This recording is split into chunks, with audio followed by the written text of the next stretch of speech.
Boa noite.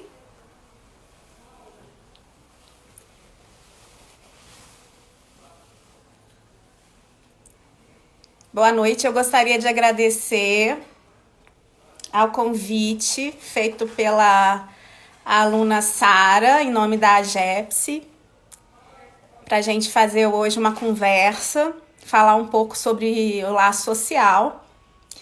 E solicitação para participar do vídeo ao vivo é o quê?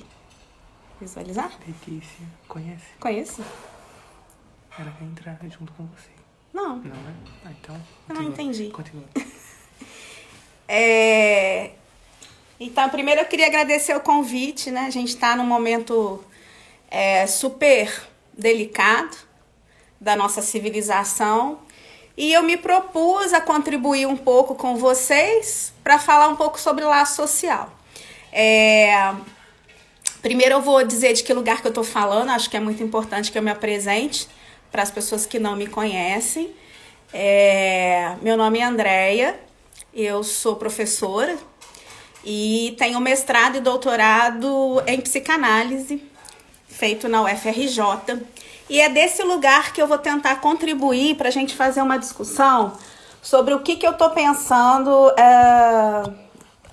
do que seja o laço social em tempos de pandemia.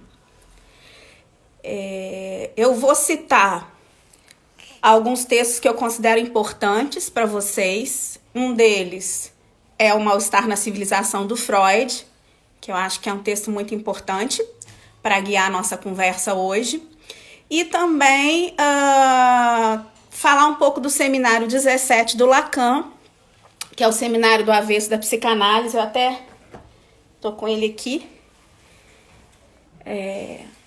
Para a gente poder minimamente trazer, do ponto de vista da teoria, alguma contribuição que seja relevante aí para pensar o laço social. Em primeiro lugar, acho que a gente tem algumas questões que a gente precisa colocar, né? Do que a gente está chamando de laço social. O Freud, no texto do Mal-Estar na Civilização, ele traça algo muito importante para a gente, que ele traz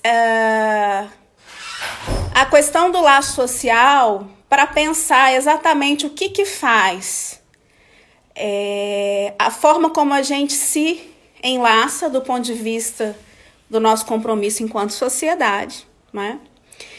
E não é à toa que ele vai falar que essa ideia de estar na sociedade é uma ideia conflitiva, né? Por isso o mal-estar. E ele acena aí com uma condição que é uma condição muito importante, que é pensar a condição de desamparo. Por um lado, a gente busca na civilização respostas para o nosso mal-estar, mas para que a gente esteja convivendo em civilização, e o Freud vai assinalar isso, ele escreve esse texto em 1929, publica em 1930, e curiosamente em 1934 toda a obra dele é queimada, né, pela ascensão do movimento nazista, ao qual ele também vai escrever depois sobre isso, né, sobre esse modelo de sociedade. E ele vai dizer que é necessário que a gente tenha, ou que a gente faça uma renúncia. Uma renúncia para que a gente possa conviver em sociedade, né, gente? E aí, é curioso que para a gente poder fazer essa convivência em sociedade, a gente precisa renunciar aquilo que é mais individual, aquilo que é mais agressivo.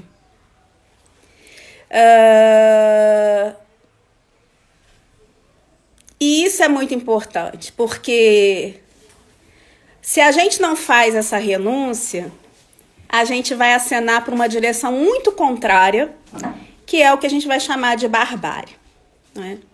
O laço social é o que funda, portanto, a relação social sob a qual todos nós, para convivermos coletivamente, precisamos renunciar aos nossos impulsos individuais, né? Aos nossos impulsos mais hostis, mais agressivos.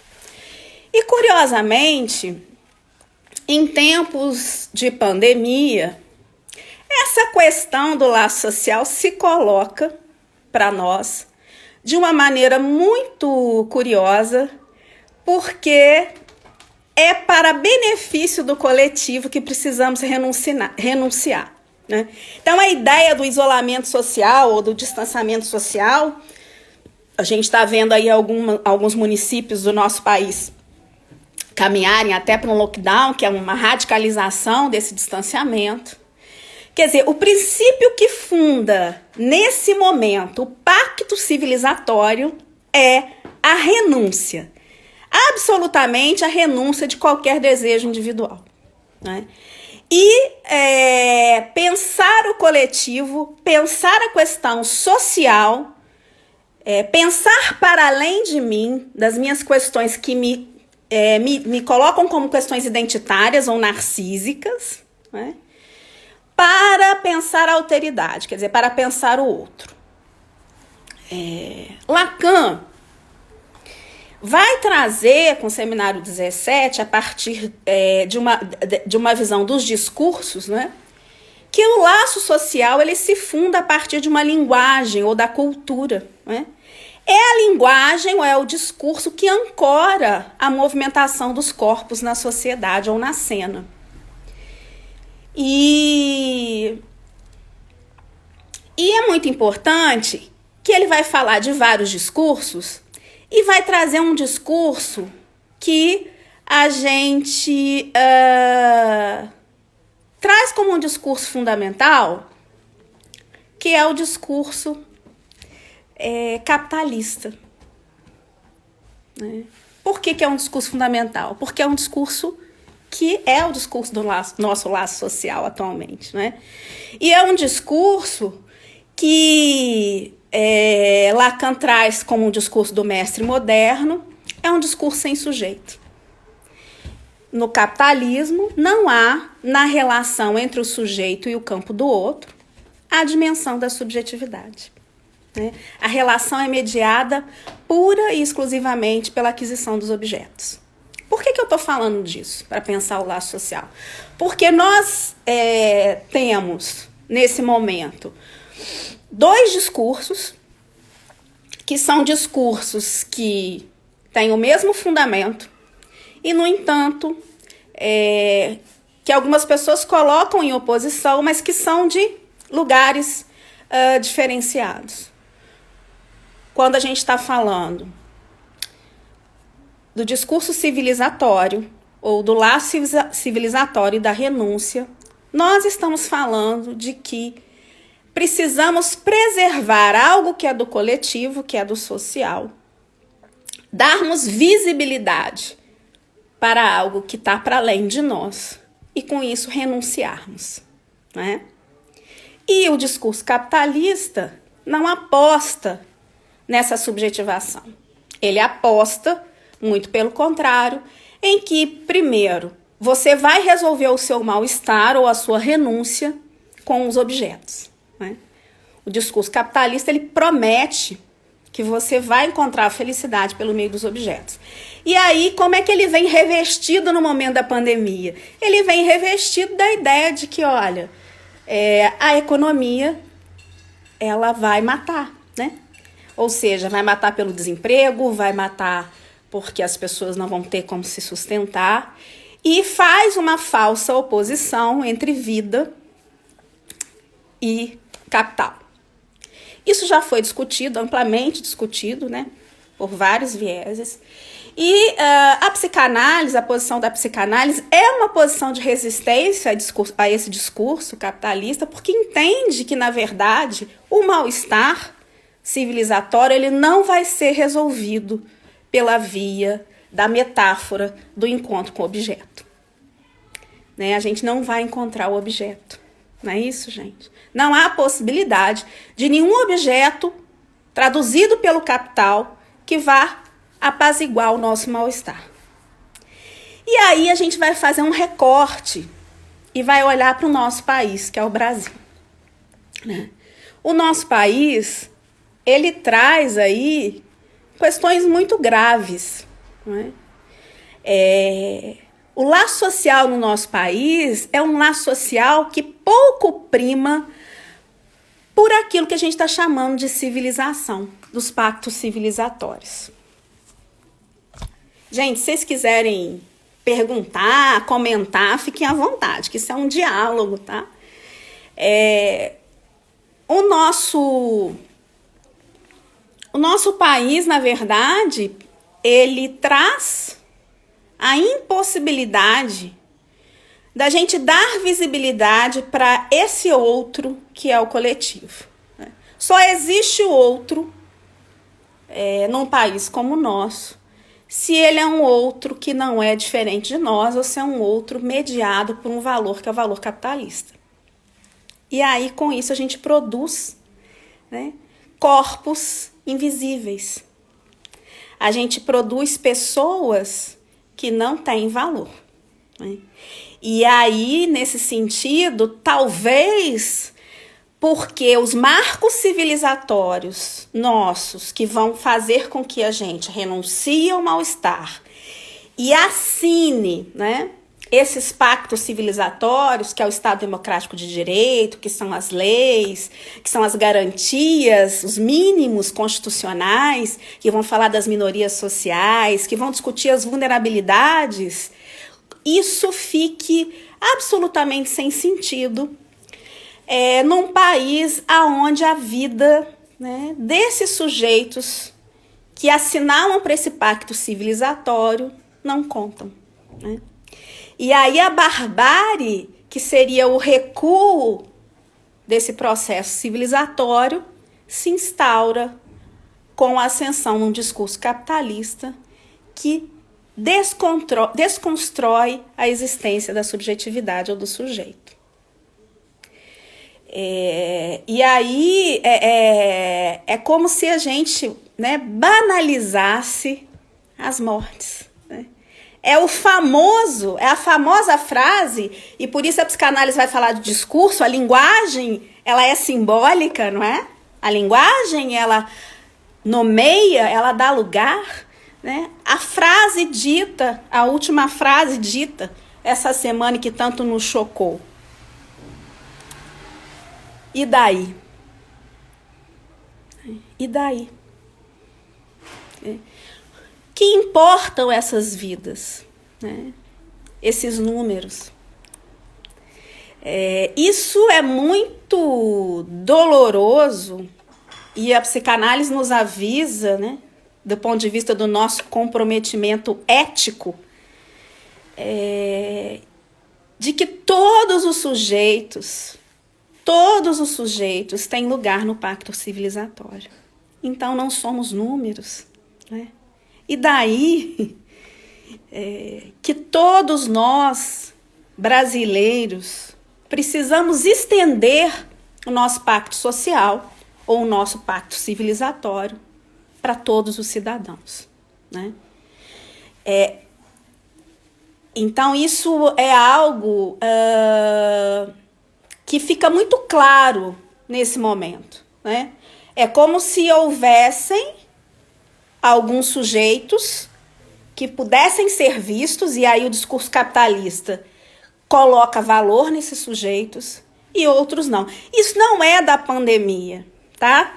Isso é a história do Brasil, né? O Brasil não tem um compromisso com tudo aquilo que a gente está chamando de pacto civilizatório, que seria a democracia, os pilares do Estado Democrático de Direito, o direito das minorias, as garantias sociais, coletivas, né? O que envolve o direito das mulheres, enfim, das minorias sociais. São sujeitos que já são invisíveis no laço social, né? Então, o laço social, para ser civilizado, para caminhar em direção ao processo civilizatório, ele precisa dar lugar a todos os sujeitos, né? E quando você vê o sujeito apenas como um objeto, apenas como alguém que me dá lucro, né? Que é objeto de troca no sentido de quanto eu posso ganhar com isso, aí eu não estou falando de uma relação com o sujeito. E nesse sentido, quando o Lacan traz no seminário 17 esse discurso, né, o discurso capitalista, ele vai falar: a psicanálise tem um compromisso, né? É curioso porque às vezes as pessoas falam: a psicanálise é uma clínica, a psicanálise... Não, a psicanálise é uma política, né? É uma política que faz valer a posição do sujeito, né? Há sujeito. E a gente precisa apostar nesses sujeitos, eles existem. E esses sujeitos são sujeitos desejantes, né? E aí, o que nós estamos observando? A mídia fazendo um papel muito interessante do ponto de vista de resgatar essa significação, né?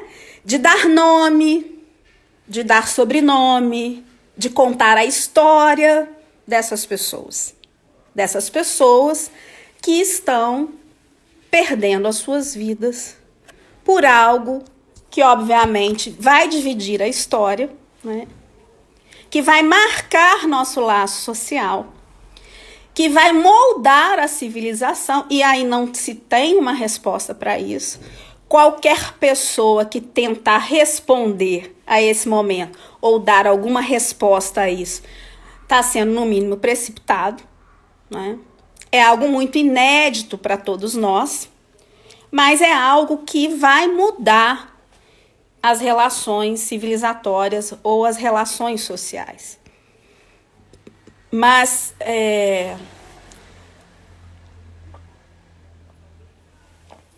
eu queria marcar aqui o quanto que a psicanálise se aproxima aí da psicologia social quando ela se compromete a fazer um enfrentamento desse tipo de discurso que primeiro promete e engana o outro numa felicidade vazia, ou que faz a oposição entre capital e sujeito.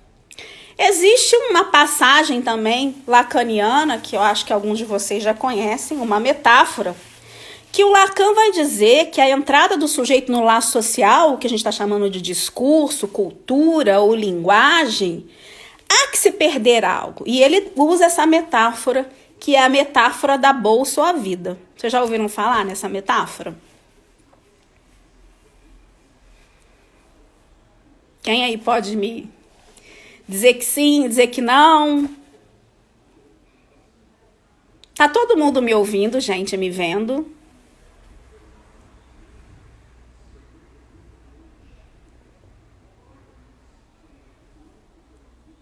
Tá legal aí? Manifestem, por favor, porque eu preciso saber se a internet está dando certo.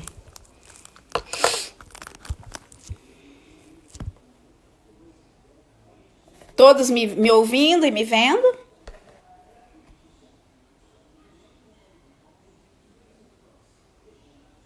Tá. Ok. O Lacan diz, né? A bolsa ou a vida? Se você se encontra com um ladrão e ele te pergunta, a bolsa ou a vida? Qualquer uma das escolhas você vai perder. Mas veja bem, né? A bolsa ou a vida? Você fica com a bolsa, você perde tudo, né? Mas com a vida você dá a bolsa. Algo se perde ali, mas algo não se perde integralmente, né?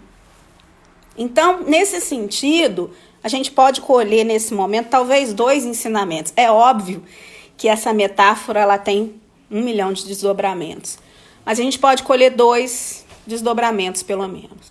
Um deles é que não tem como salvar ao mesmo tempo a economia e a vida. Nós vamos perder, né? E que a vida é um princípio muito importante e que a gente precisa, nesse momento, entender que a economia se recupera, mas as vidas não, né? E é muito cruel porque a história do nosso país ela é uma história que ela banaliza a vida, né? Então, a gente viu aquele exemplo daquela influencer digital, não vou nem citar o nome, que fez uma festinha, que pegou, né, o Covid-19, fez uma festinha, né? A gente vê muita gente fazendo lives e fazendo, porque tem a condição, a possibilidade de ficar em casa, mas, por outro lado, a gente sabe que a grande parte dos brasileiros, muitos deles, estão na fila para tentar esse auxílio emergencial, que a muito contragosto o governo concedeu, né? Estão ali se arriscando, porque para eles não é uma questão só metafórica, né? Não são pessoas que podem fazer home office, que podem dar aula online. São pessoas que realmente estão no limite da sobrevivência. E aí o jogo é pesado. Aí a gente caminha para aquilo que a psicanálise aponta para a barbárie. Quando a sociedade ela divide sujeitos que têm todos os direitos e sujeitos que nada têm, né? Esses sujeitos, na verdade, eles estão muito mais numa posição de assujeitamento, de objeto, né, do capital, do que na posição de sujeitos desejantes, né? É muito fácil para uma classe média, né, ou para uma classe mais alta poder se ancorar nos seus privilégios e falar de um lugar confortável sem nenhuma crítica ao que o Estado democrático, que enquanto garantidor do laço social, garantidor desse pacto civilizatório, deveria estar cuidando para proteger e garantir que esses sujeitos apareçam enquanto cidadãos, né? E possam ter suas angústias mais imediatas de sobrevivência minimamente garantidas.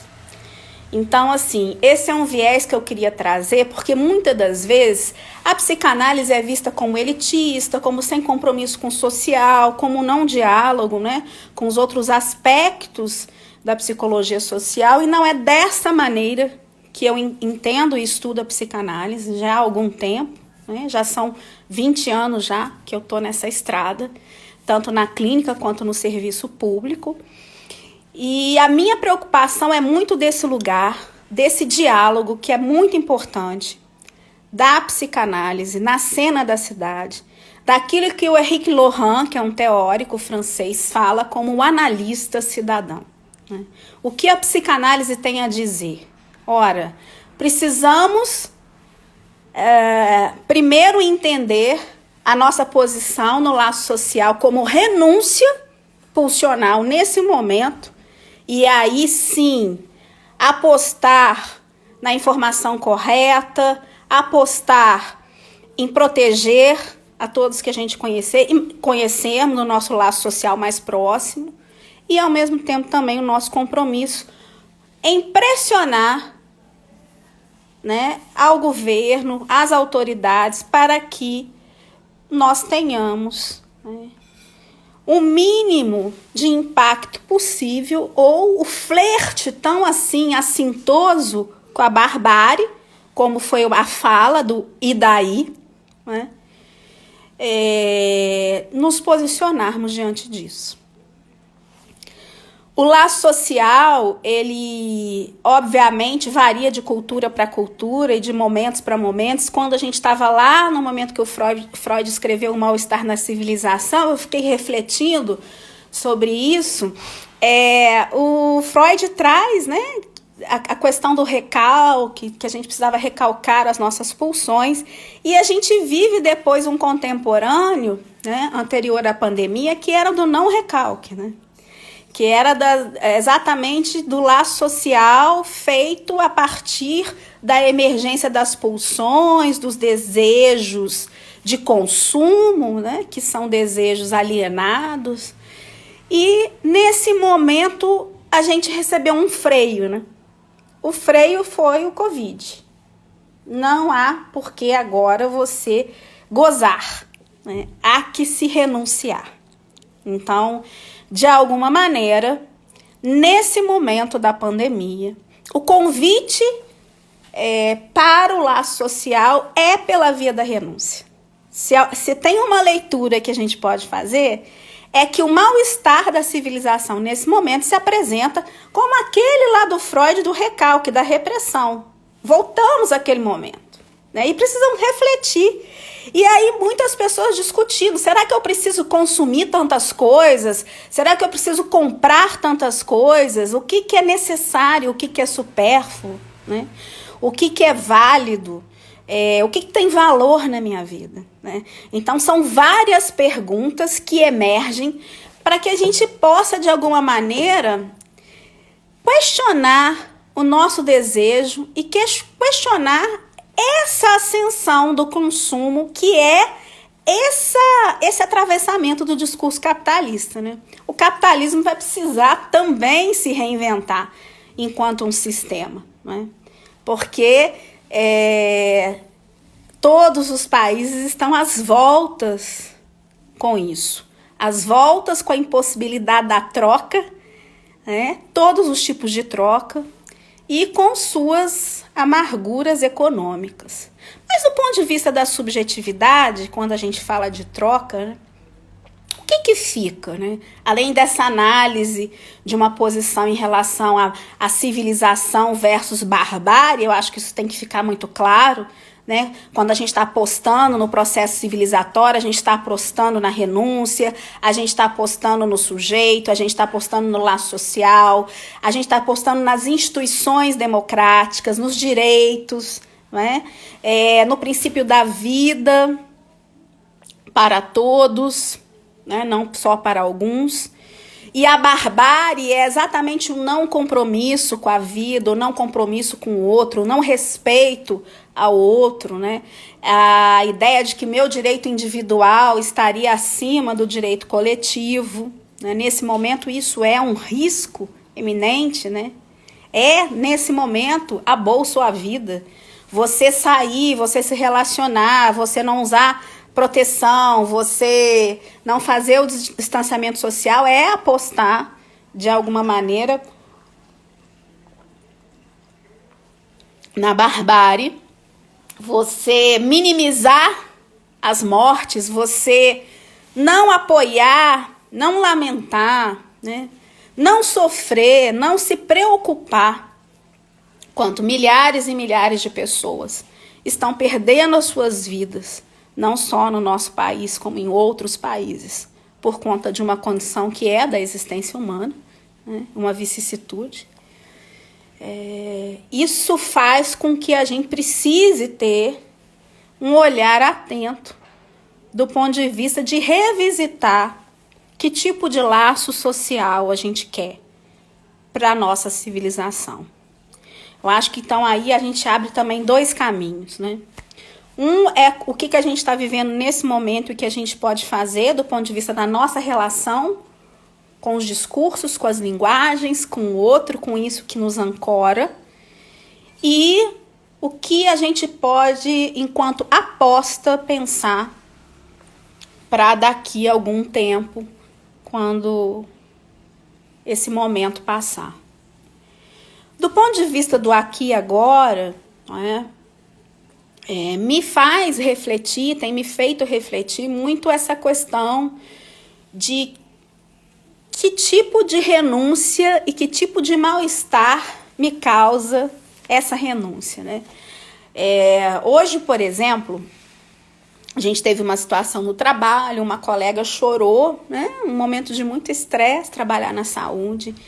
E foi um momento muito difícil, porque a gente não podia abraçar, né? A gente estava de máscara, discutindo uma situação séria, ela chorou e a gente não podia dar o abraço, né? Quantos de nós não podemos estar próximos aos nossos familiares, a encontrar as pessoas? Isso é algo absolutamente angustiante. Isso é da ordem de uma angústia, né? E não tem aí nesse sentido pelo menos do ponto de vista, né, do que eu trago, do lugar que eu falo, da psicanálise, não tem aí um apaziguamento, uma receita de como que você vai fazer com isso, né? Cada um, na sua singularidade, sabe o que afeta do ponto de vista da impossibilidade de estar com o outro, o que é estar consigo mesmo.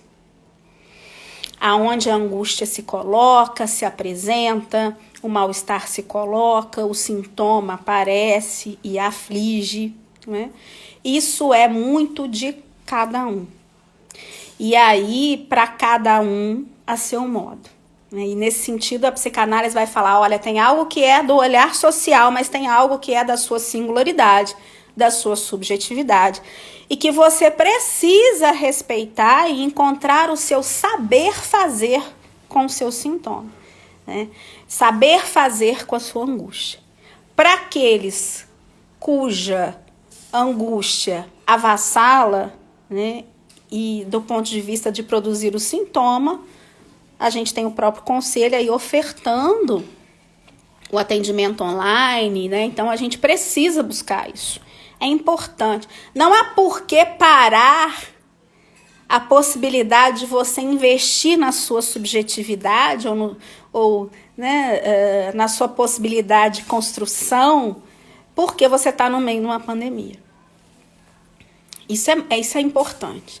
Eu digo, e aí eu estou falando de mim, do meu lugar, não estou falando que você tenha que fazer isso, que vocês tenham que fazer isso, mas eu tenho falado muito para os alunos, assim, que na minha escolha desejante, sempre desejante, né? A nossa escolha tem que ser uma escolha pela via do desejo. Eu entendo que isso é um momento muito histórico e que eu quero ser testemunha dessa história. Né? O que eu chamo de ser testemunha? Eu quero me informar, eu quero saber, eu me interessa o que está acontecendo no mundo, como que os infectologistas estão trabalhando, quais são os impactos que estão tendo do ponto de vista das relações sociais, das relações subjetivas, das relações econômicas. Então eu acompanho, eu sigo algumas pessoas que eu acho interessante, enfim, eu escolhi não me alienar, foi uma escolha. Eu quero guardar cada momento desse para eu poder, de alguma maneira, tecer uma interpretação que sempre para a psicanálise é a posteriori, não a priori. Mas isso não quer dizer que todo mundo tem que fazer isso, né? Tem pessoas, né, tem pacientes, por exemplo, que não querem saber de ver notícia. E isso é a forma como o sujeito lida com essa angústia ou esse mal-estar de estar na civilização nesse momento. Então, eu acho que a gente precisa encontrar aí qual é a melhor forma da gente estar.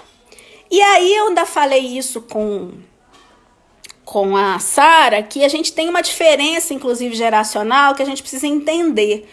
Os jovens, né, os mais jovens, os com menos de 30, 40 anos, eles tem uma relação com a virtualidade muito diferente dos idosos, né? A gente está mais acostumado com a tecnologia, inclusive a tecnologia às vezes está a serviço até de um certo distanciamento, de enxergar o outro como alguém que não é um estranho a mim mesmo, né?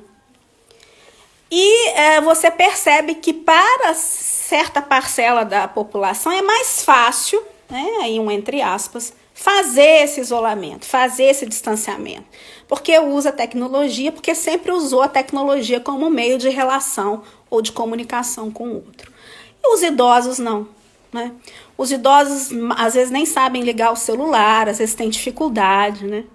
E grande parte da nossa população também não tem acesso à informática, né? A gente tem a nossa sociedade, a sociedade brasileira, ela é marcada por vários índices de exclusão. A exclusão digital é uma delas, né? Então, como fazer o desafio aí, como fazer com que essas pessoas consigam construir um laço social possível que exclua o contato com o outro, né?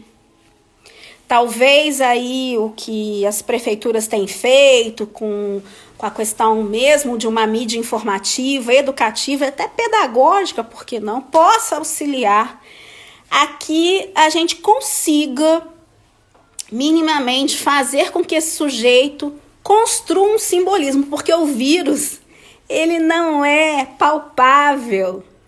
E aí tem essa dificuldade do campo simbólico. O vírus não está... Você não pega o vírus. Peraí, esse aqui é o vírus. Olha, ele está ali, ele não é visível. Né? E aí os discursos que circulam acabam fazendo com que ele fique mais invisível ainda e mais potente ainda no seu grau de estrago. Né? E quando a gente fala o laço social é o que nos une, para que a gente consiga, e isso é uma coisa que a gente talvez não resolva com essa pandemia, mas que a gente possa aprender com ela, o Brasil tem uma dificuldade muito grande, a gente tem uma dificuldade muito grande histórica de reconhecer o outro no laço social. Né? A gente não reconhece esse outro, porque a gente foi marcadamente, socio-historicamente, dividido por classes sociais, né, com uma invisibilidade de grande parcela da população. Né? E aí, quando você vê que ascende ao poder um discurso, né, olha só, um discurso e uma linguagem que ratifica, ou seja, que assina embaixo, que esses sujeitos são invisíveis mesmo, e que esse vírus é só uma gripezinha, o que fazer? Como fazer? É muito triste que tenhamos que lutar, que tenhamos que enfrentar o sofrimento de ver a escalada das mortes e, ao mesmo tempo, uma completa falta de responsabilidade e de compromisso civilizatório, que é o que está acontecendo. Infelizmente, a gente não consegue perceber, né, visualizar que o governo federal, nas suas autoridades simbólicas, consigam trazer um discurso que ampare a condição que o Freud aponta no mal-estar da civilização, que é a condição de desamparo. Condição de desamparo essa que todos nós estamos vivendo. Todos nós estamos numa condição de desamparo. E aqueles aos quais o Estado já abandonou historicamente, mais ainda. E é curioso que você, obviamente, diante disso, você não vai se calar, né? A psicanálise não tem por que se calar e ela não se cala. E a gente tem visto ações de organizações, de pessoas, de redes que vão tentar sustentar o laço civilizatório. Vamos fazer uma vaquinha, vamos comprar isso, vamos ajudar fulano, vamos dar cesta básica. Minimamente para humanizar aquilo que jamais deveria ser desumanizado, que é o descompromisso do Estado com a população brasileira. E aí, como é que a gente vai falar de sujeito, do desejo, de laço social, de civilização, onde está reinando a barbárie? Né? E é curioso que as mesmas pessoas que às vezes se juntam para ajudar, elas ficam criticando, por exemplo, o auxílio emergencial. Já teve vários memes sobre isso. Vários. Como se o direito social não fosse reconhecidamente um direito do pacto civilizatório. Ele é sim. O direito social, ele surge com a Carta Magna de 1988, que é a nossa Constituição. É lá Foi o arranjo possível, foi o arranjo que tivemos para que as leis, ou para que a lei que ordene o Estado faça funcionar o laço social e faça com que haja a possibilidade do pacto civilizatório, né? Não existe laço social sem civilização. Então, quando eu estou falando de laço social, eu estou falando de tudo que envolve a civilização. Os direitos, os deveres, as possibilidades, os recursos, o reconhecimento do outro enquanto sujeito, né? O reconhecimento do que é diferente de mim como sujeito e não como um estranho, né? E você vai fazer, quando Freud vai falar do nazismo, da ascensão dos movimentos totalitários, porque Freud era judeu e teve seus livros queimados, né? O Freud vai fazer toda uma discussão sobre isso, no sentido de como que esse discurso é um discurso que elege um inimigo e faz com que esse inimigo ele deixa de existir enquanto sujeito, né? E a partir dali toda a sociedade se organiza para combater esse inimigo. Então o que a gente percebe do ponto de vista estrutural do momento que o Brasil está vivendo é isso, né? Há que se perseguir inimigos, e aí a gente pode eleger vários, cada hora é um inimigo, e com isso você retira da cena todo o compromisso que o Estado Democrático de Direito tem de garantir o laço social civilizatório de todo e qualquer cidadão brasileiro. Nós estamos caminhando para momentos muito difíceis. Não tem por aqui desanimar, mas alertar, trazer a vocês esse olhar de que passaremos por graves momentos nos próximos 15 dias, né? O crescimento é exponencial e a gente vai ver muita cena de desespero por conta de toda uma irresponsabilidade calculada que faz com que a gente não consiga estabelecer minimamente as condições do pacto civilizatório. A psicanálise ela tem uma importância nesse sentido porque ela dá uma dimensão e um peso para a palavra e para a linguagem, né? Ela vai falar o que enlaça as pessoas são os discursos. E se o discurso que nos enlaça é o discurso que favorece eu não reconhecer o outro, eu minimizar a dor do outro, eu não enxergar no número de mortos pessoas, né? Caminhamos no sentido da barbárie. Não caminhamos no sentido do pacto civilizatório.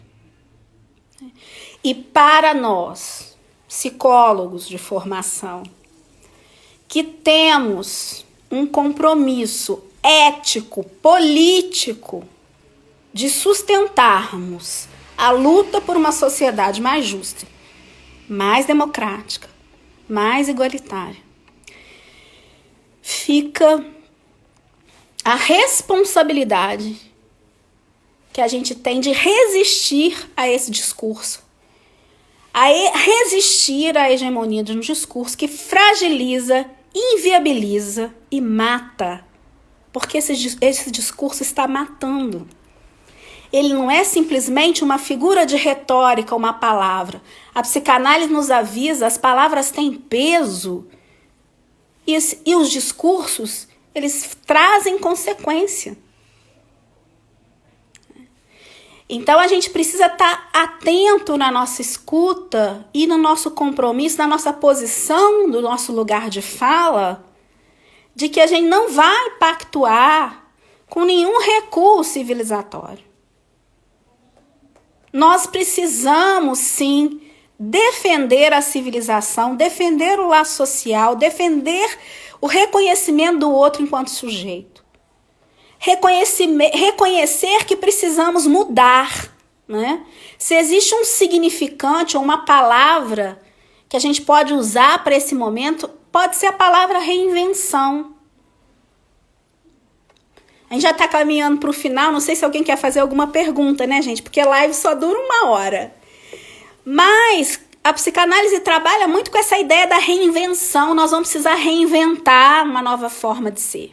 Reinventar uma nova possibilidade de laço. Ter clareza de que há que se renunciar a tudo, rever, principalmente esse discurso capitalista que engendra e oprime os corpos. Precisamos, então, fazer essa reflexão, né? Não vamos ser mais quem éramos antes. Haverá aí, né, assim como o recalque funda o inconsciente, assim como o recalque divide a gente, sujeito dividido, esse momento que a gente está vivendo, ele vai trazer para nós, sim, um antes e um depois.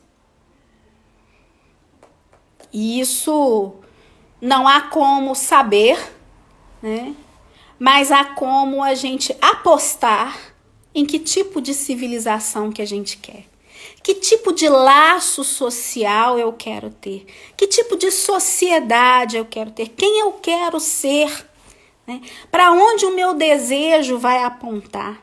O que vai ser prioridade para mim enquanto profissional? No que eu aposto, no que eu vislumbro, né? Do que é o compromisso ético da minha profissão. Vamos ter que reinventar possibilidades novas e criar com isso. Não vai aí nenhum pensamento mágico, não. É criar da dor mesmo. Porque a dor, ela está se apresentando para a gente como um real, né? Um real que se apresenta para marcar nossos corpos. Para marcar as relações, para marcar a nossa aposta em que tipo de Estado a gente quer. O SUS é o maior sistema de saúde do mundo, né? E o quanto ele foi sucateado, o quanto ele foi desacreditado. Mas quando a gente vê que as pessoas estão se organizando para tentar salvar vidas, os esforços são todos para salvar o SUS. Qual é o nosso compromisso com isso? Isso faz parte do que a gente chama de pacto civilizatório. A gente garantir o direito de todos. Acho que isso tem que, de alguma maneira, fazer com que a gente se reposicione, não é? É curioso porque quando a gente vai fazendo uma análise dos discursos que fundam esse momento da sociedade brasileira, né? A gente vê no início o próprio primeiro o ministro da Saúde, desmontou o programa Mais Médicos, não acreditava no SUS, de repente ele virou, né, com um discurso de vamos fortalecer o SUS, e até para as entrevistas de colete, né? Muito simbólico, até embora a gente tem aí algumas questões, porque a gente lê a biografia do sujeito e a gente precisa estar um pouco atenta. Mas, assim, até no final ele parecia, assim, o maior defensor do SUS, né? Eu fiquei curiosa, falei, gente, o que fez com que esse sujeito mudasse de posição? Né? Não sei, só a história vai dizer. Mas o fato é que a história é feita por nós, né? E nós que estamos aí num momento de formação, de constituição da profissão, nós, né, e vocês, muito mais do que eu, que já estou com meus 20 anos de formada, que estão iniciando, tem toda a possibilidade, todo o dever e todo o desejo, toda a aposta de lutar por essa sociedade mais justa, de lutar para que todas as pessoas sejam visíveis, elas existam do ponto de vista subjetivo e da sua cidadania e dos seus direitos. Isso é um compromisso que a gente não pode abrir mão. É óbvio que para a gente falar de sujeito de desejo, né, e do desejo, a gente tem que falar desse sujeito de direito também, desse sujeito enquanto um cidadão, né? Como é que a gente vai falar de desejo, de inconsciente, de laço social, quando o sujeito está às voltas com a barbárie porque ele não tem o que comer? Ele não tem como sobreviver no dia seguinte. Então ele não está no laço social para poder discutir a forma como ele vai renunciar à sua insatisfação com a sua pulsão. Ele está de frente para uma barbárie que o coloca ali numa questão de sobrevivência. Isso tem que nos dizer alguma coisa. Isso nos concerne, né? Tem uma discussão que eu faço, que eu gosto muito da escola francesa, né? A minha escola de psicanálise é francesa, mas eu gosto da escola francesa de psicologia social, eu gosto muito de Foucault e tal, que eles fazem toda essa discussão, né? A França, ela constrói o seu pacto civilizatório quando ela traz, né, liberdade, igualdade, fraternidade. Ela traz essa ideia, obviamente que tem todo um desdobramento que eu não vou falar aqui, mas obviamente, assim, mas o que é importante é que para a França há a importância desse conceito de cidadania para todos, né? Durante um momento da história francesa, quando a gente vai ver aqueles ideais que, obviamente, depois a gente vai desdobrar isso com outras. E no Brasil, a gente não consegue reconhecer no outro um cidadão, né? Como eu falei um pouco atrás sobre o direito social. É como se uns fossem mais cidadãos do que os outros, né? E isso é muito grave. Isso é muito sério. E nós, da psicologia, seja sob qualquer abordagem teórica, o nosso compromisso é exatamente combater esse tipo de olhar, né?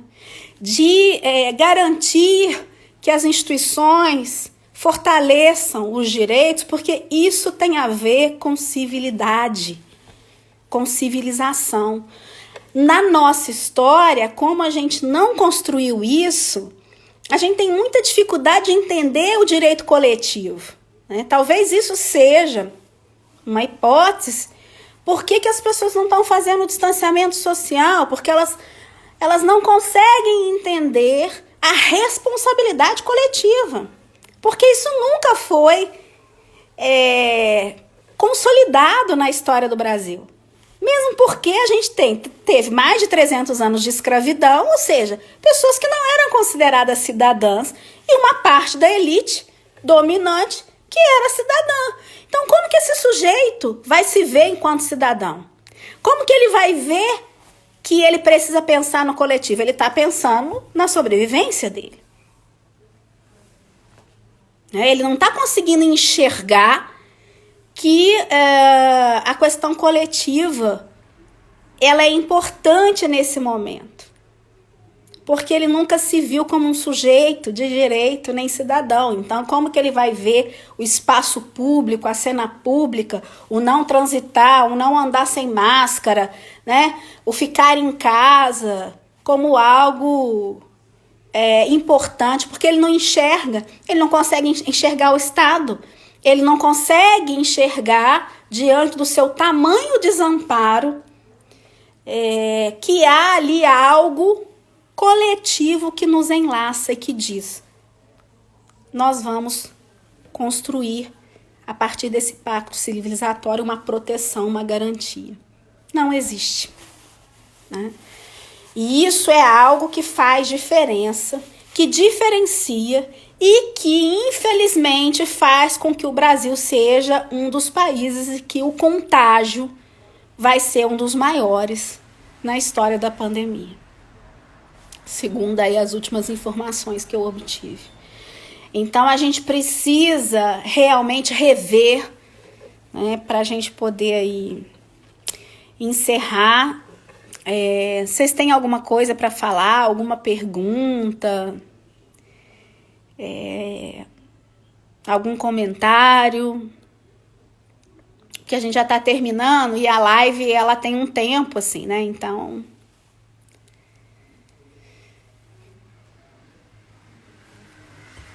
alguém?